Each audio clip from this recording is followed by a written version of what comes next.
Hi everyone, this is Amy. Welcome to my channel. It can be really confusing if you're just starting to compete or coach with IJS. That's why I keep making new videos all about IJS for you. In this video, I will focus on spins, specifically difficult variations of spins. This video can also help you though if you're competing at 6.0, because many of the judges are now so fluent in IJS that they're using similar criteria even if you compete at 6.0. Like 6.0, IJS scoring is broken into two parts, technical and artistic. In IJS, judges are essentially looking for the same things. It's just a different method that they use for scoring. The technical mark, which is the total element score, or TES, is made up of the base value of elements, which is the difficulty and also the grade of execution, which is quality. And then the artistic score is the program component score, PCS. And that's made up of your skating skills, transitions, performance, composition, and interpretation. Additionally, there can be deductions that may be subtracted from the sum of those two scores. In this video, we're focusing on difficult variations of spins. This can have a significant impact when it comes to your technical score. I have other videos about the technical panel and the program components. If you're interested in any of those, there's a link to them in the description down below. IJS was developed by the ISU to score the highest levels of competition and add a transparent, measurable, and quantifiable value to each element. The ISU Technical Committee decides the rules for a given year, every year, for international competition. US Figure Skating follows the rules of the ISU Technical Committee. But US figure skating can and often does set its own rules for domestic competition. What's suitable for the ISU is not necessarily always appropriate for developing domestic skaters here in the US. What do our skaters need to guide their development to become future elite skaters? What are the skills that preliminary skaters must develop so that they can become novice or junior skaters with a solid foundation? Some rules have been changed for spins to help those spins develop better. The Singles Committee developed these domestic rules. The Singles Committee consists primarily of active coaches who coach skaters from all levels, from beginners to elite. Let's begin by talking about the technical side of spin assessment. A spin consists of 3 or more continuous revolutions. A spin with less than 3 revolutions, or a spinning movement with less than 3 revolutions, is considered a skating movement and not a spin. This is an important distinction. Why? Because if you have a spinning movement in your choreography that is not intended to be a spin, but you complete 3 or more revolutions, it's considered a spin. Unfortunately, even if you did not intend that to be a spin, the technical panel must evaluate it that way. Suppose you were to have another spin in your program that is your intended spin, depending on the criteria for your level. In that case, the additional spin may not be counted. That can be really unfortunate, especially if you included specific features and levels of difficulty to increase the spin's value. There are 3 basic positions for spins. Upright, any position with a skating leg extended or slightly bent that is not a camel position. Camel, free leg backward with the knee higher than the hip. The knee determines if a spin is a camel, not your foot. A sit spin, where the upper part of the skating leg is at least parallel to the ice. Some coaches will advise you to ensure that your bum is below your skating leg, but that's not really accurate. It's your skating leg position that the technical panel will consider, regardless of where your butt happens to be. There are also non-basic positions, which are any position that do not meet the criteria for the 3 basic positions. Sometimes a non-basic position is intentional, but often they're basic positions that are not quite achieved.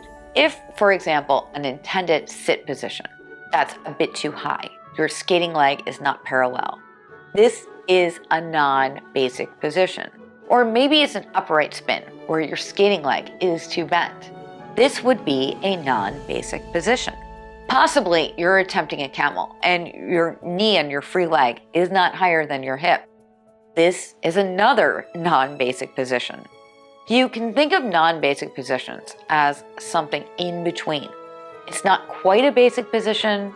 You can put these three basic different kinds of positions together to create a spin combination.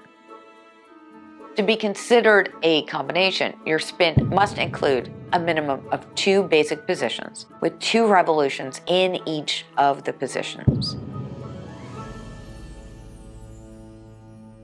So a camel sit upright with 2 revolutions in each position anywhere within the spin would be a combination.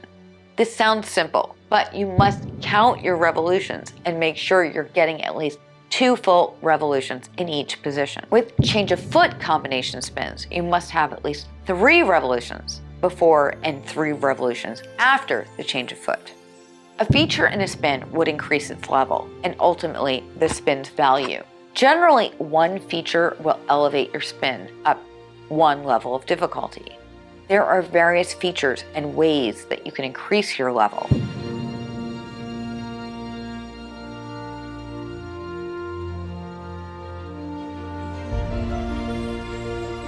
A difficult variation is a movement of a body part, leg, arm, hand, or head, which requires more physical strength or flexibility and affects the balance of the main body core. Remember, difficult variations require you to hold the basic position for at least 2 revolutions while in the difficult variation. I highly encourage all my skaters to hold the position for 3 revolutions though, because the first revolution is often considered the entrance. If you hold those positions for 3 revolutions, you are more likely to receive credit for them. If you're going to do a difficult variation of a sit spin, for example, you better make sure that you have mastered the correct sit spin first. That means that while you're in a difficult variation of a sit spin, the upper part of your skating leg must be at least parallel to the ice. It can't be close to parallel, it must be at least parallel. Otherwise, it will be considered a non-basic position. Then the difficult variations relate to your free leg once you're in the basic position. Think of difficult variations as a way of demonstrating how physically strong and flexible you are. Your goal with difficult variations is to show off what you're fully capable of. They're supposed to be challenging. They don't call them difficult variations for no reason, right? So what are the difficult variations? There are actually 11. These go to 11. Different categories of difficult variations for spins. Let's start with sit spins. The key word here is free leg. Sit forward. Here you're in a correct sit position with your free leg forward. For it to be considered difficult, you must execute it in a difficult way. For example, if your core is down or twisted, or your arm is way up, that would add difficulty. It's not enough just to spin a standard shoot the duck position. Sit sideways. Here you're in a correct sit position with your free leg sideways. Notice I said free leg sideways and not your foot sideways. It's not enough to have your foot sideways.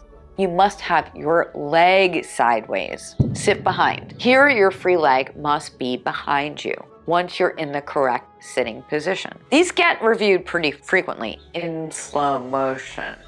So if you're going to attempt a sit behind, make sure you have the flexibility to get your free leg behind you when you're in a low enough sit position. That way, if it's reviewed in slow motion, you will get credit for it. I usually recommend that you take videos of your sit behinds in higher frame rates and then review them in slow motion, because something can look really good in real life. In slow motion, you might not get the credit for it. Moving on for camel. The key word here is shoulders. Camel forward. The technical panel is looking at your shoulder line. A camel forward is a variation with your free leg, where your shoulders are facing forward and down towards the ice. A camel sideways. Again, the tech panel is looking at your shoulders. Specifically, they want to see that your shoulders are stacked sideways, one on top of the other. The line of your shoulders is perpendicular to the ice. Camel upward. This is when you cross from the side, go beyond your shoulders, so that your shoulders are more than vertical to the ice. In other words, more towards the ceiling. It's all about where your shoulders are. So really look for those shoulder lines. If your shoulders are facing forward, it's going to count as a camel forward and not a camel upward or a camel sideways. Now for upright, the key word here is your torso. Upright forward, this is when your torso is leaning forward.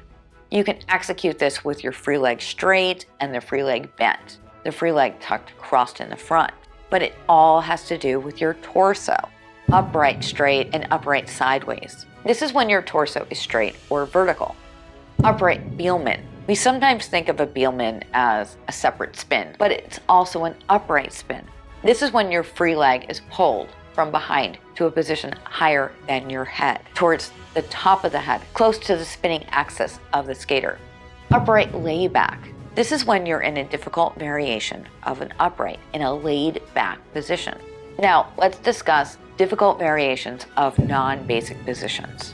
Remember that just because something is non-basic does not mean it's considered difficult. For a non-basic position to be considered a difficult position, it must meet the criteria requiring more strength or flexibility and affecting the core. Let's say your sit spin is a little high because your skating leg is not parallel to the ice, but you're twisting your torso with your right arm up and your left arm to the side. That could be a difficult variation in a non-basic position.